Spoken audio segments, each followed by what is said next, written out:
Halo semua, apa kabar kalian hari ini?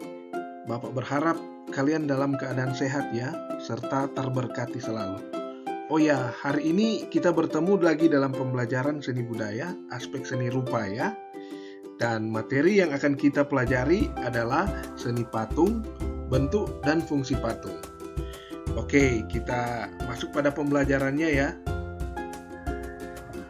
Nah, tujuan pembelajaran yang akan kita lewati dalam pembelajaran ini adalah setelah mempelajari materi ini, peserta didik atau kalian dapat pertama menganalisis bentuk dan fungsi patung dengan benar. Kedua, menyimpulkan informasi mengenai bentuk dan fungsi patung dengan benar. Oke, kita masuk pada materi pembelajarannya ya. Yang pertama, kita masuk dulu pengertian patung. Sebenarnya patung itu apa sih? Patung adalah karya seni rupa yang diciptakan dengan membentuk bahan bervolume yang dapat berupa tanah liat, kayu, batu, logam, dan bahan lainnya. Menurut Kamus Besar Bahasa Indonesia, patung merupakan tiruan bentuk orang, hewan, atau sebagainya dipahat dari batu, kayu, dan lainnya. Patung diartikan juga sebagai plastik art atau seni plastik karena patung identik dengan sebuah cipta karya manusia yang meniru bentuk dan memiliki keindahan atau estetik.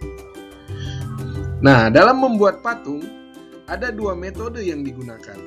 Pertama, metode subtraktif, yaitu mengurangi bahannya seperti dipahat, dipotong, atau dicukil.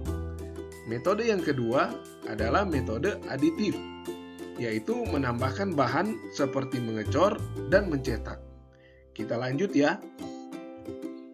Patung bersifat 3 dimensi atau benda bervolume, artinya bisa dilihat dari berbagai arah. Nah, kita masuk ke bagian selanjutnya, yaitu bentuk patung. Pertama, patung figuratif. Patung ini adalah patung yang merupakan tiruan dari bentuk alam, seperti manusia, hewan atau binatang, dan tumbuhan. Patung ini dapat dikatakan patung nyata dalam perwujudannya dan bukanlah hayalan. Contoh dari patung figuratif seperti ini. Contoh patung Jenderal Sudirman.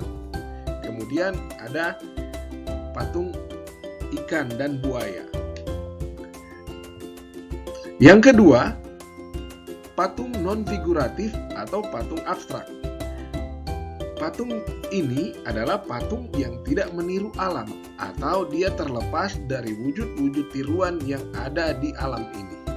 Patung ini perwujudannya tidak nyata dan bersifat abstrak. Contoh dari patung non-figuratif adalah seperti kedua contoh ini. Nah, kita lanjut ya ke bagian selanjutnya, yaitu fungsi patung. Apa sebenarnya fungsi patung? Secara umum, berdasarkan pembuatannya, fungsi patung ada 3, yaitu pertama, patung sebagai fungsi personal. Kedua, patung sebagai fungsi sosial. Ketiga, patung sebagai fungsi fisik. Kita masuk ke bagian yang pertama, patung sebagai fungsi personal. Patung ini diciptakan semata-mata untuk kepentingan pribadi, sebagai ekspresi perasaan dan ungkapan pribadi, termasuk juga untuk tujuan religi. Artinya patung ini digunakan di dalam beribadah.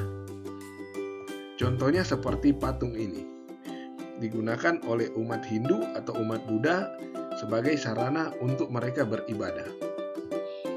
Selanjutnya, yang kedua, patung sebagai fungsi sosial.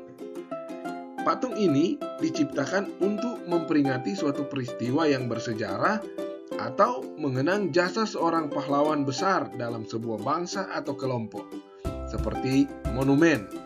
Nah, contoh yang disajikan di sini adalah Monumen Pancasila Sakti, di mana para pahlawan revolusi yang gugur pada tanggal 1 Oktober karena gerakan 30 September dibuatkan monumen di mana mereka ada di monumen tersebut.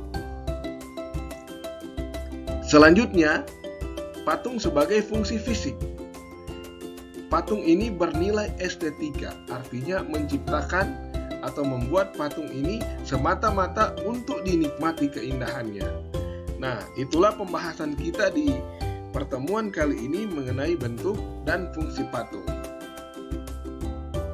Kesimpulannya, patung merupakan karya seni 3 dimensi ciptaan manusia yang dapat dibuat dalam berbagai bentuk serta memiliki fungsi tertentu yang berguna dalam hidup manusia. Demikianlah pembelajaran kita untuk hari ini. Kita akan ketemu lagi di pertemuan selanjutnya dengan membahas materi-materi selanjutnya. Sampai jumpa lagi.